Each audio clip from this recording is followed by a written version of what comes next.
ಮಾಡಿದ್ದಾರೆ. ಅದರಲ್ಲಿ ಎರಡು ಮಾತು ಇಲ್ಲ ನಿಜವಾಗಿ ಕೂಡ. ಅದಕ್ಕೆ ಎಷ್ಟು ಪ್ರಶಸ್ತಿ ಎಷ್ಟು ಬಂದ್ರು ಏನೇನು ಅವರು ಅದ್ರ ಬಗ್ಗೆ ಬಯಸಲೇ ಇಲ್ಲ. ಅದಕ್ಕೆ ಅವ್ರನ್ನ ಭೇಟಿಯಾಗ್ಲಿಕ್ಕೆ BM ಶ್ರೀಕಂಠಯ್ಯನವರು ಮುಧೋಳ ಇದಕ್ಕೆ ವಿಜಯಪುರಕ್ಕೆ ಮುಧೋಳಕ್ ಬರ್ತಾರೆ. ಮುಧೋಳಕ್ ಬಂದಿಂದ ಅಲ್ಲಿಂದ ವಿಜಯಪುರಕ್ಕೆ ಬರ್ತಾರೆ. ವಿಜಯಪುರಕ್ಕೆ ಬಂದಾಗ ವಿಜಯಪುರದಲ್ಲಿ ಅವ್ರಿಗೆ ಒಂದು ಸನ್ಮಾನ ಇರ್ತದೆ. ಸನ್ಮಾನ ಮಾಡ್ತಾರೆ. ಮಾಡಿದ ಮೇಲೆ ಅವ್ರು ಹೇಳ್ತಾರೆ, ನಾವು ನಿಮ್ಮನ್ನ ಗೋಲ್ ಗುಂಬಜ್ ತೋರಿಸ್ಲಿಕ್ಕೆ ಕರ್ಕೊಂಡು ಹೋಗ್ತೀವ್ರಿ ಅಂತ ಹೇಳ್ತಾರೆ. ಅದಕ್ಕೆ ಅವ್ರು ಹೇಳ್ತಾರೆ, ಆ ಗೋಲ್ ಗುಂಬಜ್ದಾಗ ಏನದನು, ಇಲ್ಲಿ ಇನ್ನೊಂದು ಗುಮ್ಮಟ ಅದ, ವಚನ ಗುಮ್ಮಟ ಅದ, ಅದನ್ನ ತೋರಿಸಿರುವ ಅಂತಾರೆ. ಅವ್ರಿಗೆ ಅರ್ಥನ ಆಗೋದಿಲ್ಲ. ಫಕೀರಪ್ಪನವ್ರು ಪ್ರಸಿ ಕರ್ಕೊಂಡು ಹೋಗ್ರಿ ಅಂತಾರೆ. ಫಕೀರಪ್ಪನವ್ರು ಚಾಪೆ ಹಾರಿಸಿಕೊಂಡು ಆ ತಾಡೋಲಿಗಳನ್ನ ತಿಂತಿರ್ತಾರೆ. ಇವರು ಶ್ರೀಮಂತ ಕುಟುಂಬದವರು, ವಿಶ್ವವಿದ್ಯಾಲಯದ ಪ್ರೊಫೆಸರ್ ಶ್ರೀಕಂಠಯ್ಯನವರು ಬರ್ತಾರೆ. ಬಂದು ಅವ್ರ ಜೊತೆಗೆ, ಅವರಲ್ಲಿ ಕುರ್ಚಿ ಇರೋದಿಲ್ಲ, ಬಹಳ ವಿಚಿತ್ರ. ಅಂದ್ರೆ ಒಂದು ಸ್ಟೂಲ್ ಇರ್ತದ, ಸ್ಟೂಲ್ ಕೂಡ ಹೇಳ್ತಾರೆ ಅವರು ಏನಂತಂದ್ರೆ, ಒಬ್ಬ ಶರಣ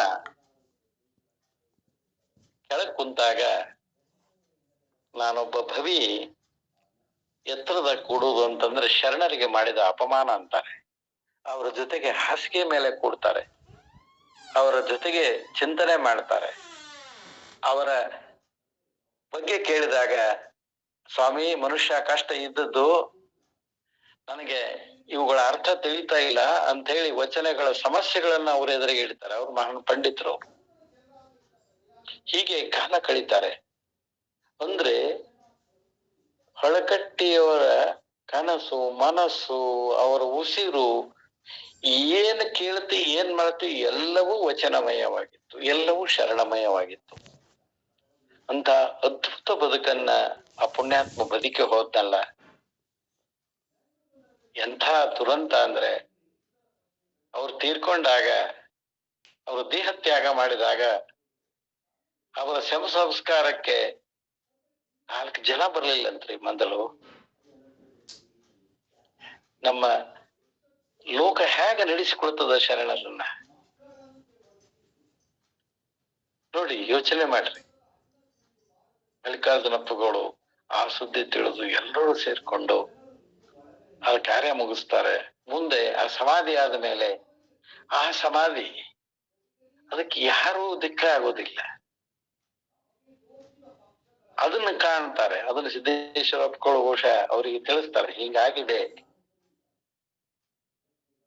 ಅವಾಗ ಮತ್ತೆ ಅವರು ಅದನ್ನ ಮಲ್ಲಿಕಾರ್ಜುನಪ್ಪನವರು ಶರಣರನ್ನ ಹಿಂಗ ಮರೆಯಬಾರದು ಅಂತ ತಿಳಿದುಕೊಂಡು ಭಕ್ತರ ಸಹಾಯದಿಂದ ಅದಕ್ಕೊಂದು ಕಟ್ಟೆಯನ್ನ ಕಟ್ಟಿಸಿ ಅದನ್ನ ಸ್ಮಾರಕವಾಗಿ ಮಾಡ್ತಾರೆ. ನಮ್ಮ ಬಹುಶಃ ಮಲ್ಲಯ್ಯ ಸ್ವಾಮಿಗಳು ಅದನ್ನ ನೆನಪಿಳಿದ್ರು. ಹೌದು, ನಾವು ಕಲ್ ತಗೊಂಡೋಗಿದ್ದೀವಿ, ಅವ್ರೇ ಆ ಕೆಲಸ ಮಾಡಿದ್ರು ಅಂತ ಹೇಳ್ತಿದ್ರು. ಇವತ್ತು ಏನೋ ಅದು ಬಹಳ ವೈಭವ ವಿಜೃಂಭಣೆ ಇತ್ಯಾದಿ ಎಲ್ಲ ಆಗಿದೆ. ಆ ಮಾತು ಬೇರೆ. ಜೀವಂತ ಇದ್ದಾಗ, ಬದುಕಿದ್ದಾಗ ಅವರಿಗೆ ಏನಾದರೂ ಒಂದಿಷ್ಟು ಸಹಾಯ ಸಹಕಾರ ದೊರೆತಿದ್ರೆ ಇನ್ನು ಎಷ್ಟು ವಚನಗಳನ್ನ ಹೆಕ್ಕಿ ತೆಗಿತಿದ್ರೋ ಗೊತ್ತಿಲ್ಲ. ಅಂತ ಪುಣ್ಯಾತ್ಮನ ಸ್ಮರಣೆ ಮಾಡೋದು ನಮ್ಮ ಭಾಗ್ಯ. ಅವರನ್ನ ನಾವು ನಡೆಸಿಕೊಂಡ ರೀತಿ, ಅವರು ಅದಕ್ಕೆ ನಿರ್ಲಿಪ್ತರಾಗಿ ಉಸಿರಿನಲ್ಲಿಯೂ ಶರಣ, ಉಸಿರಿನಲ್ಲಿಯೂ ವಚನ, ಅದರ ಸಾಹಿತ್ಯ ಪ್ರಕಟ ಆಗ್ಬೇಕು, ಮನೆಗೆ ಹೋಗ್ಬೇಕು, ಹೇಳ್ಬೇಕು, ಕೇಳ್ಬೇಕು. ತಮಾಷೆ ಪ್ರಸಂಗ, ಒಂದು ಮದುವೆಗೆ ಹೋದಾಗ ಸಂಬಂಧ, ಅಲ್ಲಿ ಮದುವೆಯೊಳಗ ಗಂಡು ವಧುವರರಿಗೆ ವಚನಗಳನ್ನ ಹೇಳ್ತಕ್ಕಂಥದ್ದು. ಗಂಡ ಹೆಂಗಿರ್ಬೇಕು, ಹೆಂಡತಿ ಹೆಂಗಿರ್ಬೇಕು ನೋಡಿ, ಶರಣರು ಹಿಂಗ್ ಹೇಳ್ಯಾರ, ಹಿಂಗಿರ್ಬೇಕು. ಬಸವಣ್ಣ ಗಂಗಾಂಬಿಕೆ ಇದ್ದಂಗಿರ್ಬೇಕು, ಐದಕ್ಕೆ ಲೆಕ್ಕಮ್ಮ ಮತ್ತು ಐದಕ್ಕೆ ಮಾರಾಯಣ ಹಿಂಗಿರ್ಬೇಕು. ಈ ರೀತಿ ಓದಲ್ಲೆಲ್ಲ ವಚನಗಳನ್ನ ಬಿತ್ತರಿಸೋದೆ. ಅಂತ ಅದ್ಭುತ ಕಾರ್ಯ ಮಾಡಿದ ವ್ಯಕ್ತಿಯನ್ನ ನೆನೆಯೋದು ತುಂಬಾ ಹೇಳ್ತಾರಲ್ಲ, ಮುಗಿದಾವ ನಮ್ಮ ಹಾಡ, ಮುಗಿದಾವ ಜ್ವಾಳ, ನಮ್ಮ ಹಾಡು ಮುಗಿಲಿಲ್ಲ ಅಂತ ಗರತಿ ಹೇಳ್ತಾರಲ್ಲ, ಹಂಗ ಸಮಯ ಮುಗಿದಿದೆ. ಹೇಳುವವರಿಗೂ ಕೂಡ ಒಂದಿಷ್ಟು ಇದಾಗಿದೆ. ಆದ್ರೆ ಅದು ಇನ್ನೂ ಬಹಳ ಇದೆ, ಇನ್ನೂ ಬಹಳ ಇದೆ, ಇನ್ನೂ ಬಹಳ ಇದೆ. ಕೇಳುಗರ ದೃಷ್ಟಿಯಲ್ಲಿ ಸಣ್ಣ ವ್ಯಕ್ತಿ ಅಂತ ನಾವು ಇವತ್ತು ಕಳಿಸ್ತೇವೆ. ವಚನ ಪಿತಾಮಹ ಅಂತ ಬಿರುದು ಕೊಟ್ಟವರು ನಮ್ಮ ನವಕಲ್ಯಾಣ ಮಠದ ಶ್ರೀಗಳಾದಂತಹ ತಪೋವನದ ನಮ್ಮ ಮಹಾಸ್ವಾಮಿಗಳು. ಸರ್ಕಾರವನ್ನು ಅಭಿನಂದಿಸಬೇಕು, ಅವರ ದಿನಾಚರಣೆ ಮಾಡ್ರಿ ಅಂತ ಹೇಳಿ ಸುತ್ತೋಲೆ ಹೊರಡಿಸಿದೆ. ವಚನ ಸಂರಕ್ಷಣಾ ದಿನ ಅಂತ ಘೋಷಣೆ ಮಾಡಿದೆ ಜುಲೈ 2. ವಚನ ಸಂರಕ್ಷಣಾ ದಿನ ಅಂತ ಹೇಳಿ ಸರ್ಕಾರ ಗೆಜೆಟ್ ನಲ್ಲಿ ಪ್ರಕಟ ಮಾಡಿದೆ. ಏನ್ ಮಾಡಿದ್ರೇನ್ರಿ, ಅವರೇ ಇಲ್ಲ. ಆದ್ರೆ ಒಂದು ಸಂದೇಶವನ್ನ ಅವರು ನಮಗೆ ಕೊನೆಗೆ ಕೊಟ್ಟು ಹೋಗಿದ್ದಾರೆ. ನಮ್ಮ ಸಾಂಸ್ಕೃತಿಕ ಶರಣ ಸಂಪತ್ತು ವಚನಗಳಲ್ಲಿದೆ. ಅವರ ಶಿವಾನುಭವ ಪತ್ರಿಕೆಯಲ್ಲಿ ಬರೆದಿದ್ರು. ಅವುಗಳನ್ನ ಕೊಂಡ್ರಿ, ಓದ್ರಿ, ರಕ್ಷಣೆ ಮಾಡ್ರಿ, ಅನುಭವಿಸ್ರಿ. ಆ ಅನುಭವ ನಿಮ್ಮ ಅರಿವಿಗೆ ಬಂದಾಗ ಅದರಂತೆ ನಡೀರಿ. ವಚನಗಳ ತತ್ವಗಳನ್ನ ಬೇರೆ ಬೇರೆ ಭಾಷೆಗಳಲ್ಲಿ ಅದನ್ನ ಪ್ರಚಾರ ಮಾಡ್ರಿ, ಪ್ರಸಾರ ಮಾಡ್ರಿ. ನೀವು ಸುಖಿಯಾಗಿರ್ರಿ. ಶರಣ ಸಂದೇಶ ಅಂತಂದ್ರೆ ನಾನು ಸುಖಿಯಾಗಬೇಕು, ನನ್ನ ಜೊತೆಗಿರುವವರು ಎಲ್ಲರೂ ಕೂಡ ಸುಖಿಯಾಗಿರಬೇಕು, ಎಲ್ಲರೂ ಸಹಬಾಳ್ವೆ ಸಹಾನುಭೂತಿಯಿಂದ ಭೇದ ಭಾವ ಇಲ್ಲದೆ ದುಡಿಬೇಕು, ಕೆಲಸ ಮಾಡ್ಬೇಕು ಅನ್ನೋ ಸಂದೇಶ ಬಹಳ ವಿವರವಾಗಿ ಬರೀತಾರೆ. ಅಂತಿಮ ಸಂದೇಶ ಅವ್ರದ್ದು ಕೂಡ ಇದೆ. ಅದಕ್ಕೆ ತಾವೆಲ್ಲರೂ ಕೂಡ ಇಲ್ಲಿಯವರೆಗೆ ನನಗೆ ಎಷ್ಟು ತಿಳಿದಿದೆಯೋ ಅಷ್ಟನ್ನ ತಮ್ಮ ಮುಂದೆ ಬಹಳ ದೀರ್ಘವಾದ್ರೂ ಕೂಡ ಹೇಳಿದ್ದೇನೆ. ಬಹಳ ಇದೆ, ಇನ್ನು ಬಹಳ ಇದೆ. ನಾನು ಅಲ್ಲಲ್ಲಿ ಕಟ್ ಮಾಡಿ ಹೇಳಿದ್ದೇನೆ. ಅಂತ ಪುಣ್ಯಾತ್ಮನನ್ನ ನಾವು ಆಗಾಗ ನೆನೆಯೋಣ. ಅವರ ವಚನಗಳು ಅವರು ಕೊಟ್ಟದ್ದು ಆ ಭಗವಂತನ ದೇಣಿಗೆ. ಅವ್ರು ಕೊಡ್ಲಿಲ್ಲ ಅಂದ್ರೆ ಏನಾಗ್ತಿತ್ತು ಗೊತ್ತಿಲ್ಲ ನಮ್ ಗತಿ. ಅವುಗಳನ್ನ ವಚನ ಓದಿದಾಗ ನಮ್ಮ ಮುಂದೆ ಫಕೀರಪ್ಪನವ್ರು ಬರ್ಬೇಕು, ಅವರನ್ನ ಸ್ಮರಣೆ ಮಾಡ್ಬೇಕು. ಅದಕ್ಕೆ ಅವರನ್ನ 64ನೆಯ ಪುರಾತನರು ಅಂತ ಕರೀತಾರೆ. ಆ ಪಟ್ಟಿಗೆ ಅವರನ್ನ ಸೇರಿಸಿದ್ದಾರೆ. ಅದಕ್ಕೆ ಅವರ ಸ್ಮರಣೆ ಮಾಡೋಣ. ಈ ಸ್ಮರಣೆಯನ್ನ ನಮ್ಮ ಬಸವವಾಣಿ ಶರಣ ಸಂಸ್ಥೆ ಮಾಡಿದೆ. ಈ ಮೂಲಕ ಒಂದು ಸಣ್ಣ ಕಿರು ಶ್ರದ್ಧಾಂಜಲಿ ನಾವು ಆ ಪುಣ್ಯಾತ್ಮನ ಆತ್ಮಕ್ಕೆ ಅರ್ಪಿಸೋಣ. ಆ ಪುಣ್ಯಾತ್ಮನ ನೆನಪು, ಅವರ ಕಾರ್ಯಕ್ಷಮತೆ, ಅವರ ದೃಢ ಸಂಕಲ್ಪ, ಶರಣ ಮತ್ತು ವಚನ ಸಾಹಿತ್ಯದ ಮೇಲಿನ ಕಳಕಳಿ, ಪ್ರೀತಿ ಒಂದಿಷ್ಟು ನಮ್ಮೆಲ್ಲರ ಮನಗಳಲ್ಲಿ ತುಂಬಲಿ ಅಂತ ನಾನು ಆ ಸದ್ಗುರುವಿನ ಪಾದಕ್ಕೆ ಮತ್ತೊಮ್ಮೆ ಮೊದಲೊಮ್ಮೆ ಬೇಡಿಕೊಳ್ತೇನೆ. ಶರಣಾರ್ಥಿಗಳು. ಧನ್ಯವಾದಗಳು ಅಪ್ಪಾಜಿ. ಫಕೀರಪ್ಪನ ಪಯಣವನ್ನ ಅತ್ಯಂತ ಸುದೀರ್ಘವಾಗಿ ಅವರ ಜೀವನದಲ್ಲಿ ನಡೆದಿರ್ತಕ್ಕಂತ ಹಲವಾರು ಮನ ಕಲುಕುವ, ಎದೆ ಕಲುಕುವ, ಕರುಳು ಕಲುಕುವ ಹಲವಾರು ಘಟನೆಗಳನ್ನ ತಾವು ನೆನಪಿಸಿದ್ರಿ. ಬಹಳ ಖೇದ ಅನಿಸ್ತದ್ರಿ, ಬಹಳ ದುಃಖ ಅನಿಸ್ತದ. ಎಂತದಪ್ಪ ಅವ್ರು ಇದು ಅಂತ ಹೇಳಿ ಪರೀಕ್ಷೆ, ಆ ಶರಣ ಜೀವನದ ಒಂದು ಪಯಣ ಎಷ್ಟು ಕಷ್ಟಕರ ಅದ, ಮತ್ತು ಎಷ್ಟು ಉನ್ನತವಾದಂತ ವಿಚಾರಗಳಿದ್ದು, ಎಷ್ಟು ಸಮಾಜಮುಖಿಯಾದಂತ ಅವ್ರ ಒಂದು ಆತ್ಮಸ್ಥೈರ್ಯ, ದೃಢತೆ, ಬೆಳಗ್ಬೇಕು ಅಥವಾ ಇದನ್ನ ಸಮಾಜಕ್ಕೆ ಕೊಡ್ಬೇಕು, ಸಮಾಜವನ್ನ ಉದ್ಧರಿಸ್ಬೇಕು ಅಂತಕ್ಕಂತ ಒಂದು ದೃಢ ಸಂಕಲ್ಪ ಎಷ್ಟು ಗಟ್ಟಿಯಾಗಿತ್ತು ಅನ್ನೋದು ನಮಗ ನಿಮ್ಮ ಮಾತುಗಳ ಮೂಲಕ, ನಿಮ್ಮ ಉಪನ್ಯಾಸದ ಮೂಲಕ ಗೊತ್ತಾಯ್ತು. ಧನ್ಯವಾದಗಳ್ರಿ ಅಪ್ಪಾಜಿ, ಧನ್ಯವಾದಗಳು. ಅವರ ಜೀವನ ಚರಿತ್ರೆ ಎಷ್ಟು ನೀವ್ ಹೇಳ್ದಂಗ ಎಷ್ಟು ಕೇಳಿದ್ರು ಅದು ಕಡಿಮೆ ಅದ.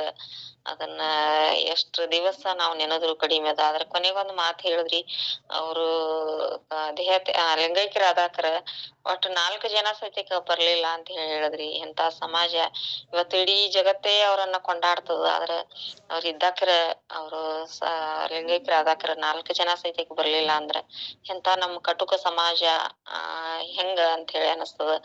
ಈಗ್ಲೂ ಸಹಿತಕ್ಕೆ ಬಹಳಷ್ಟು ಜನರ ಅವ್ರ ಹೋದ ಬಳಿಕೆ ಅವ್ರದ್ದು ಕಾರ್ಯಗಳು ಬೆಳಕಿಗೆ ಬರ್ತಾವು. ಯಾಕೆ ಹಿಂಗ ಆಗ್ತದ ಅಂತೇಳಿ ನಮ್ಮಲ್ಲಿ ಪ್ರಶ್ನೆ ಮೂಡ್ತದ. ಅಂತದ್ ಆಗ್ಬಾರ್ದು.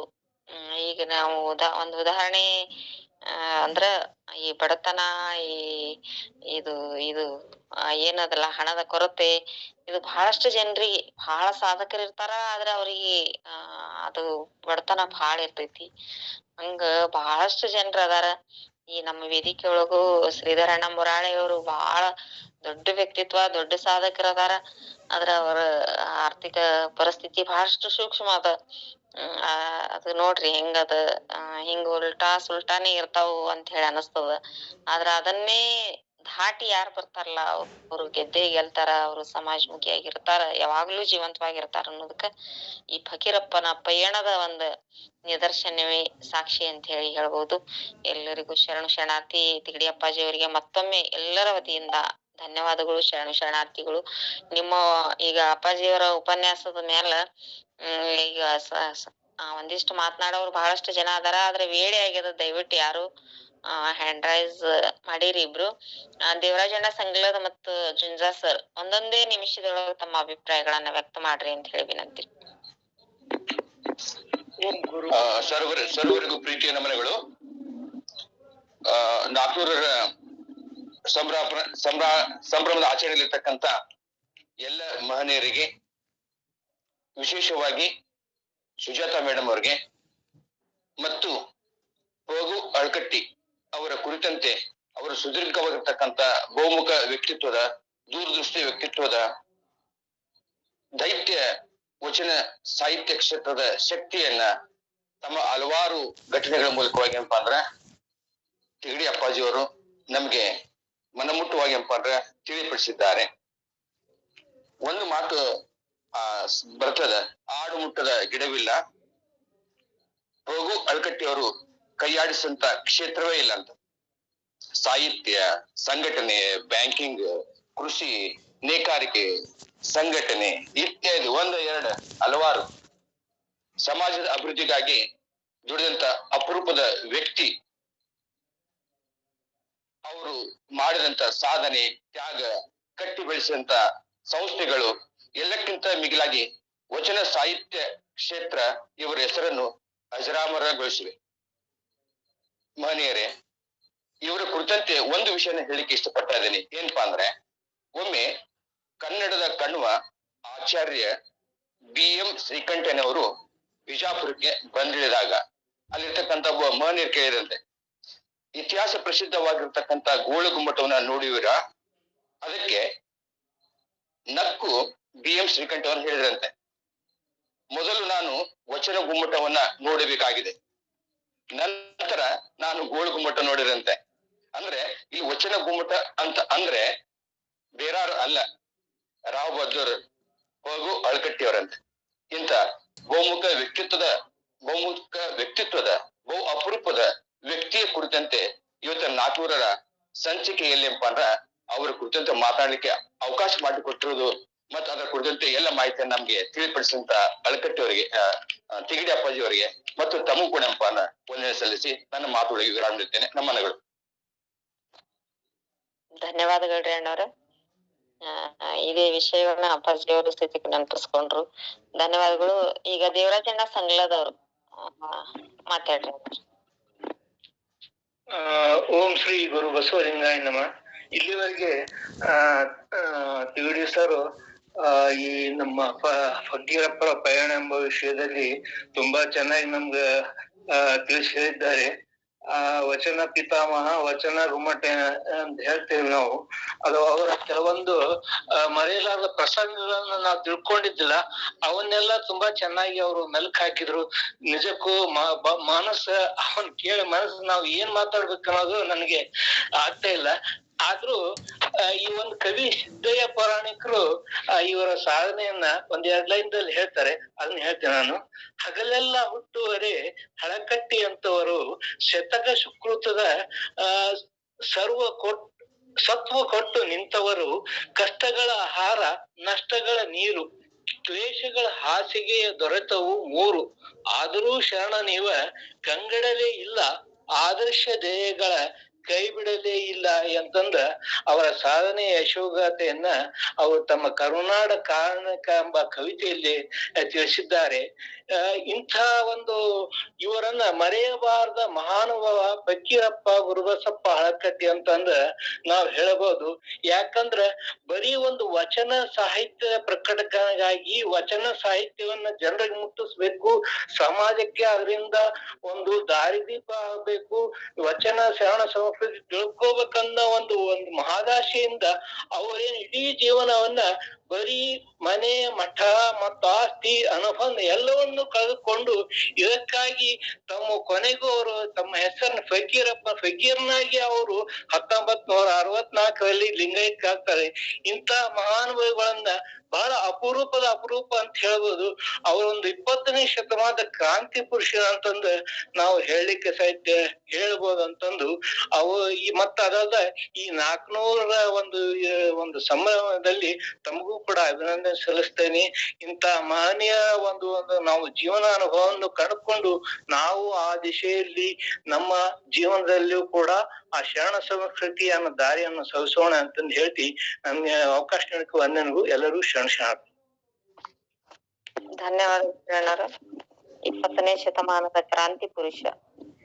ಧನ್ಯವಾದಗಳು. ಈಗ ನೂತನಕ್ಕ ಅವರು ಮಾತಾಡ್ಬೇಕ. ಎಲ್ಲರಿಗೂ ಶರಣಾರ್ಥಿಗಳು.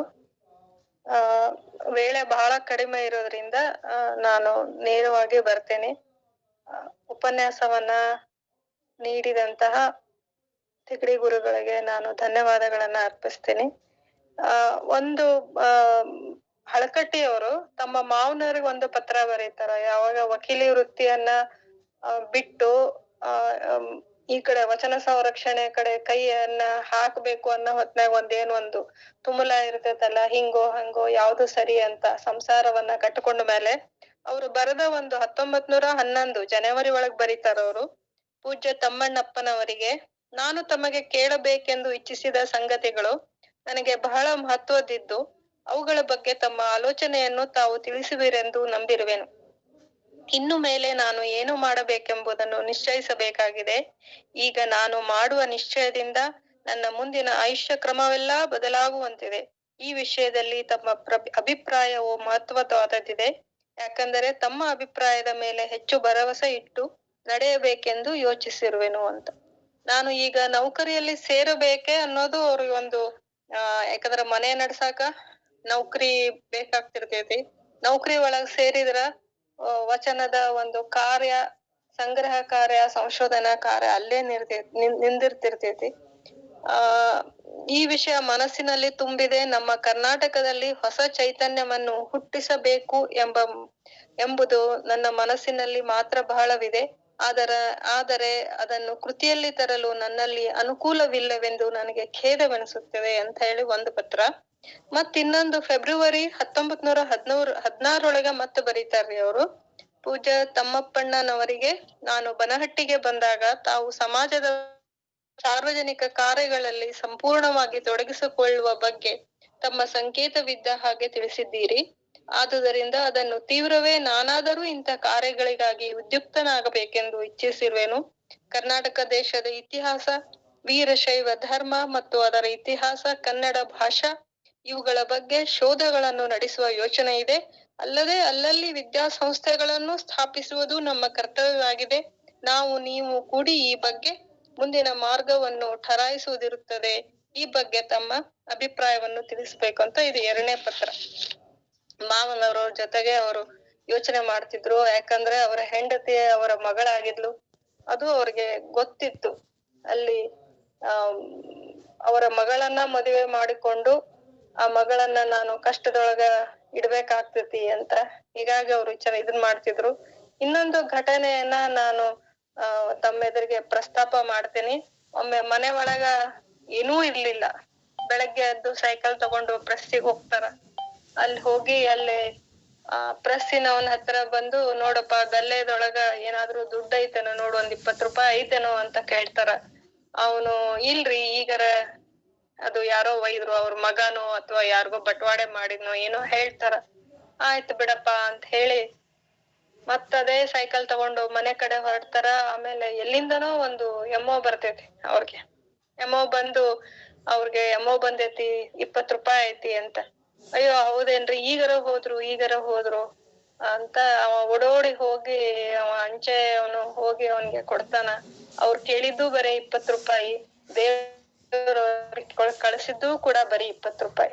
ಮತ್ತ ಈಗ ಅವ್ರು ಇದ್ದಾಗ ಅವ್ರು ಅಂತ್ಯ ಸಂಸ್ಕಾರಕ್ಕ ಒಂದು 4 ಜನ ಇರ್ಲಿಲ್ಲ, ಒಂದ್ 20 ಜನ 30 ಜನ ಅಷ್ಟೇ ಅಂತ ಹೇಳ್ತಾರ. ಇವಾಗ್ಲೂನು ಕೂಡ ಇಷ್ಟೆಲ್ಲಾ ಅವ್ರದ್ದು ಗೊತ್ತಿದ್ರು ಕೂಡಾನು ಅವ್ರು ಕೊಟ್ಟ ಸೇವೆ ಬರೀ ಒಂದು ಧರ್ಮದವ್ರು ಮಾತ್ರ ಅನುಭವಿಸ್ತಿಲ್ಲ. ಇಡೀ ಬಿಜಾಪುರ ಜನದ ಎಲ್ಲಾ ಧರ್ಮದವ್ರುನು ಆ ಸೇವೆಯನ್ನ ನಾವು ಸ್ವೀಕಾರ ಮಾಡ್ತಿರ್ತೇವೆ. ಆದ್ರೂ ಅವರ ಜನ್ಮ ಪುಣ್ಯ ಸ್ಮರಣೆಗೆ ಅವರ ಫಗು ಹಳ್ಕಟ್ಟಿ ಸಂಶೋಧನೆ ಭವನದೊಳಗ ಕೂಡಿದ್ದು ಒಂದ್ 20 ಮಂದಿ ಮತ್ತೊಂದಿಷ್ಟು ಒಂದ್ 15 10-12 ಹುಡುಗರಿಗೆ ಏನು ಒತ್ತಾಯ ಮಾಡಿ ಅವ್ರನ್ನ ಕೂರಿಸ್ಕೊಂಡ್ ಬಂದು ಕರ್ಕೊಂಡ್ ಬಂದು ಒಂದು ಉಪನ್ಯಾಸ ಇಡ್ಸಿದ್ರು. ಎಲ್ಲಿ ಫಗು ಹಳ್ಕೊಟ್ಟಿ ಇವ್ರು ಮಲ್ಕೊಂಡಂತ ಜಗದೊಳಗೆ. ಮತ್ತೆ ಹೋದ್ ವರ್ಷ DC ಆಫೀಸ್ನೊಳಗೂ ಅಷ್ಟೇ, ಈ ವರ್ಷ ನಾವ್ ಹೋಗ್ಲಿಲ್ಲ. ಅಲ್ಲಿನೂ ಅಷ್ಟೇ DC ಆಫೀಸ್ನವರು ಮತ್ತೆ ಫಗು ಹಳ್ಕೊಟ್ಟೆ ಸಂಶೋಧನಾ ಇಬ್ರು ಕೂಡಿ ಅಲ್ಲಿ ಮಾಡಿದ್ರು. ಅಲ್ಲೂ ಕೂಡ ಬಹಳ ಕಡಿಮೆ. ಇಷ್ಟು ಜನ ಎಷ್ಟ್ ಕಡಿಮೆ ಅಂದ್ರೆ ಒಮ್ಮೆ ಅನಿಸ್ತಿರ್ತೈತಿ, ಒಮ್ಮೆನ ಚಂದ್ರನ ಮೇಲೆ ಹೋಗಿ ನೀವ್ ಯಾರಾದ್ರೂ ಇದ್ದೀರಾ ಇಲ್ಲೇ ಅಂತ ಕೇಳಿದ್ರೆ ಹೆಂಗಿರ್ತೇತೋ ಆ ತರ ಪರಿಸ್ಥಿತಿಗಳು. ಹೀಗಾಗಿ ಒಮ್ಮೊಮ್ಮೆ ಸಂತರಿಗೆ ಲಕ್ಷಗಟ್ಲೆ ಜನ ಕೂಡ್ತಾರ. ಅವ್ರಕ್ಕಿಂತ ಏನ್ ಇವ್ರದ್ದು ಸಣ್ಣದಿರಂಗಿಲ್ಲ. ಅವ್ರ ಒಂದು ವ್ಯಕ್ತಿತ್ವವನ್ನ ಮನುಷ್ಯನ ವ್ಯಕ್ತಿತ್ವನ ಬೆಳ್ಸಾಕ ಪ್ರಯತ್ನ ಮಾಡ್ತಾರ ಆ ಸಂತರು. ಇವ್ರು ಅಂತಂದ್ರ ಮನುಷ್ಯನ ಒಂದು ಬೌದ್ಧಿಕ ಬೆಳವಣಿಗೆಗೆ ಅದನ್ನ ಬೆಳ್ಸಾಕ ಇವ್ರು ಅಂದ್ರ ನೆಲದ ಮೇಲೆ ಒಂದು ಹೊಲಸಿನೊಳಗ ಎಲ್ಲಾ ಉಳ್ಳಾಡಿ ನಮ್ಮನ್ನ ಸ್ವಚ್ಛಗೊಳ್ಸಾಕ, ನಮ್ಮನ್ನ ಇದ್ರ ಮಾಡಾಕ, ಸಮಾಜ ಇಷ್ಟೆಲ್ಲಾ ಇವ್ರು ಮಾಡಿದ್ರುನು ಕೂಡ ಇವ್ರ ಅಂತ್ಯ ಸಂಸ್ಕಾರದೊಳಗ ಒಮ್ಮೊಮ್ಮೆ 20-30 ಜನನು ಇರಂಗಿಲ್ಲ. ಹಸಿವಿ ಎಲ್ಲವನ್ನ ಪಡೆದು ಮೈ ಮೇಲಿನ ಹರಿದ ಬಟ್ಟೆ ಹಾಕೊಂಡು ನಿಜವಾದ ಸಂತರು ಯಾರು ಇವ್ರೇ ಅನಸ್ತೇತ. ಒಮ್ಮೊಮ್ಮೆ ಇವ್ರೇ ಶಿವಯೋಗಿಗಳು, ಇವ್ರೇ ಬಸವಯೋಗಿಗಳು. ಯಾಕಂದ್ರೆ ಇವರಿಂದನೇ ನಿಜವಾದ ಬಸವ ಧರ್ಮ ಉದ್ಧಾರ ಆಗೋದು. ಯಾಕಂದ್ರೆ ತಮ್ಮನ್ನ ಎಲ್ಲಾ ಕಳ್ಕೊಂಡಿರ್ತಾರ. ನಾನು ಅನ್ನೋದು ಒಂದು ಅಹಮ್ಮನ್ನೇ ಹೋಗ್ಬಿಟ್ಟಿರ್ತಾರ. ಅವ್ರಿಗೆ ನಾ ಶ್ರೀಮಂತ ಅದೇನಿ ಗೊತ್ತಿಲ್ಲ, ಬಡವ ಅದೇನಿ ಏನ್ ಗೊತ್ತಿಲ್ಲ. ನಮಗ್ ಅನಸ್ತಿರ್ತೈತೆ ಅವ್ರ ಬಡವ್ರ ಅದಾರ ಅಂತಂದ್. ಆದ್ರ ಅವ್ರಿಗೆ ಅದ್ರದ್ದು ಏನೂ ಇರಂಗಿಲ್ಲ. ಅವ್ರಿಗೆ ತಮ್ಮ ಕಾರ್ಯ ಅಷ್ಟೇ. ಹೀಗಾಗಿ ಅವ್ರ ಸ್ಮರಣೆ ಮೊನ್ನೆನೆ ಆಗ್ಬೇಕಿತ್ತು ನಮ್ಮ ವೇದಿಕೆ ಒಳಗ. ಇವತ್ತಾದ್ರೂ ಆಯ್ತಲ್ಲ, ಅದು ಸಂತೋಷ. ನಿಮಗ ಅದಕ್ಕ ಧನ್ಯವಾದಗಳನ್ನ ಅರ್ಪಿಸ್ತೀನಿ. ಹೆಚ್ಚಿನ ಸಮಯನ ತೆಗೆದುಕೊಂಡ್ರೆ ಕ್ಷಮಿಸಿ. ಧನ್ಯವಾದ ರೀ ಅಕ್ಕ. ನಿಜ ರೀ, ನಿಮ್ಮ ಒಂದ ಕಳಕಳಿ ಅವತ್ತಿಲ್ಲ ಇವತ್ತರ ಇರ್ಬೇಕಲ್ಲ ಅಂತ ಹೇಳಿ. ಹೌದು, ಬಹಳಷ್ಟ ನನಗಂತೂ ಅವ್ರನ್ನ ಎಷ್ಟ್ ಸಲ ನಮ್ಮಲ್ಲಿ ಮಹಾರಾಷ್ಟ್ರದೊಳಗ ಒಂದು ಪಠ್ಯ ಪುಸ್ತಕದೊಳಗ ಒಂದು ಪಾಠ ಐತಿ ಅವ್ರದ್ದು, ವಚನ ಪಿತಾಮಹನ. ಆಗಾಗ ಅದನ್ನ ಓದ್ತಾನೆ ಇರ್ತೀನಿ. ಅದನ್ನ ಎಷ್ಟ್ ತಿಳ್ಕೊಂಡ್ರು, ಎಷ್ಟ್ ಓದಿದ್ರು, ಎಷ್ಟ್ ಅದನ್ನ ಆ ವ್ಯಕ್ತಿತ್ವದ ಬಗ್ಗೆ ಏನ್ ಹೇಳಿದ್ರು ಬಹಳ ಕಡಿಮೆ ಅನಸ್ತದ. ಬಹಳ ಸಲ ಹೇಳ್ಬೇಕ್ ಅನಸ್ತದ, ಯಾರ್ಯಾರ ಮುಂದಾರ ಹೇಳ್ಬೇಕು ಅಂತ ಹೇಳಿ ಅನಸ್ತದ. ಒಮ್ಮೊಮ್ಮೆ ಅದನ್ ಪುಸ್ತಕ ಓದಿ ತಂತಾನೆ ಕಣ್ಣಾಗ್ ನೀರ ಹೋಗ್ತಿರ್ತಾವ. ಅಂತ ಒಂದು ವ್ಯಕ್ತಿತ್ವ ಅದು ಬಹಳ ಬಹುದೊಡ್ಡ ವ್ಯಕ್ತಿತ್ವ. ಅದು ಬಾಯಿ ಮಾತಿನೊಳಗ ಅದನ್ನ ಎಲ್ಲೆಡೆ ಹಿಡಿದಿಡ್ಲಿಕ್ ಸಾಧ್ಯನೇ ಇಲ್ಲ. ಅಂತ ವ್ಯಕ್ತಿತ್ವವನ್ನ ಇವತ್ತು ತಿಗಡಿ ಅಪ್ಪಾಜಿಯವರು ಬಹುಮುಖ ವ್ಯಕ್ತಿತ್ವವನ್ನ ಸುಂದರವಾಗಿ ನಮ್ಮೆಲ್ಲರಿಗೆ ದರ್ಶನ ಮಾಡಿಸಿದ್ರು. ಅವರಿಗೆ ಮತ್ತೊಮ್ಮೆ ನಾನು ಈ ವೇದಿಕೆ ವತಿಯಿಂದ ಧನ್ಯವಾದಗಳನ್ನ ಕೃತಜ್ಞತೆಗಳನ್ನ ಅರ್ಪಿಸಿ, ತಮಗೂ ಧನ್ಯವಾದಗಳ್ರಿ ಅಕ್ಕ. ಈಗ ನಿಜಗುಣ ಶಿವಯೋಗಿಗಳ ಮೊಮ್ಮಗಳು ಈ ವೇದಿಕೆ ಒಳಗದಾರ. ಅಕ್ಕ ಅವರು ಪ್ರತಿನಿತ್ಯ ನಮ್ಮ ವೇದಿಕೆಯಲ್ಲಿ ಜಾಯ್ನ್ ಆಗ್ತಿರ್ತಾರ. ಅದ ನಮಗ್ ಬಹಳಷ್ಟು ಖುಷಿ ಅನಸ್ತದ. ಅದಕ್ಕ ಅವ್ರ ಬಾಯಿಂದ ಇವತ್ತಿನ ಕಾರ್ಯಕ್ರಮದ 400ನೇ ಸಂಚಿಕೆಯ ಮಂಗಲವನ್ನ ಸುಧಾ ಪ್ರಕಾಶ್ ಅಕ್ಕ ಅವರು ಮಾಡ್ಬೇಕು ಅಂತ ಹೇಳಿ ನಾನು ಕೇಳ್ತೀನಿ. ಗಾನಕೋಗಿಲೆ ಶರಣೆ ಅಕ್ಕ ಸುಧಾ ಪ್ರಕಾಶ್ ಅವರು.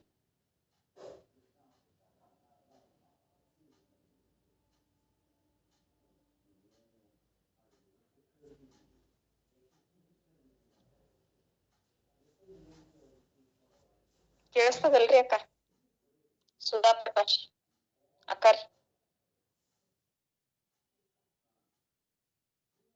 ನಮಸ್ತೆ ಅಕ್ಕ. ಶರಣಾರ್ಥಿ. ಶರಣಾರ್ಥಿ.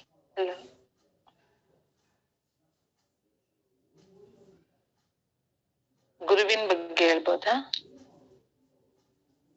ಹೇಳ್ರಿ ಅಕ್ಕ. ಗುರುವೆ ನಾನು ಒಂದು ಸೊನ್ನೆ ಗೆಲ್ಲಿ ಬೆಲೆ ಇದೆ, ಏನ್ ಹೇಳಿದ್ರಿ ಅಕ್ಕ? ಹೇಳ್ರಿ ಅಕ್ಕ. ಗುರುವೆ ನಾನು 1 0 0 ಗೆಲ್ಲಿ ಬೆಲೆಯಿದೆ, 0 ಹಿಂದೆ ಇದ್ದರಂಕಿ 0ಗಾಗ ಬೆಲೆಯಿದೆ, 0 ಹಿಂದೆ ಇದ್ದರಂಕಿ 0ಗಾಗ ಬೆಲೆಯಿದೆ. ಗುರುವೆ ನಾನು 1 0 0 ಗೆಲ್ಲಿ ಬೆಲೆಯಿದೆ. ಗುರುವೆ ನೀವು ನನ್ನ ಹಿಂದೆ ಅಂಕಿಯಾಗಿ ಬಂದಿರಿ, 0ಯಾದ ನನ್ನ ಬಾಳ್ಗೆ ಬೆಳಕ ತಂದು ತುಂಬಿರಿ. ಗುರುವೆ ನಾನು 1 0 0 ಗೆಲ್ಲಿ ಬೆಲೆಯಿದೆ.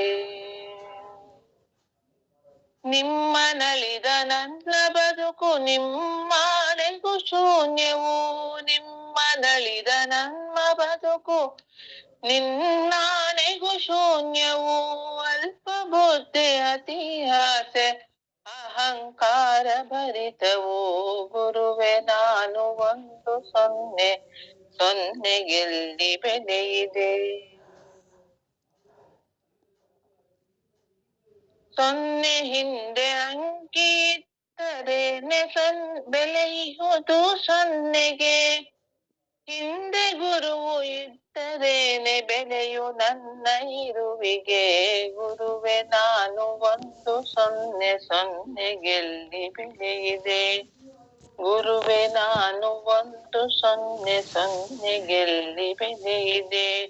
ಗುರುವೆ ನಾನು 1 0 0 ಗೆಲ್ಲಿ ಬೆಲೆಯಿದೆ. ಧನ್ಯವಾದಗಳು ಅಕ್ಕ. ಶರಣು ಶರಣಾರ್ಥಿ. ಧನ್ಯವಾದಗಳ್ರಿ ಅಕ್ಕ. ಈ ಗುರುವಿನ ಸ್ಮರಣೆಯ ಗೀತೆಯನ್ನ ಬಹಳ ಅದ್ಭುತವಾಗಿ ಭಾವಪೂರ್ಣವಾಗಿ ತಾವು ಹಾಡಿದ್ರಿ. ತಮಗೆ ಅನಂತ ಭಕ್ತಿಯ ಶರಣು ಶರಣಾರ್ಥಿಗಳು. ಧನ್ಯವಾದಗಳ್ರಿ ಅಕ್ಕ. ಎಲ್ಲ ಉಪಸ್ಥಿತ ನಾಡಿನ ಎಲ್ಲ ಶರಣ ಬಂಧು ಭಗಿನಿಯರಿಗೆ, ಎಲ್ಲ ಶರಣ ತಂದೆ ತಾಯರಿಗೆ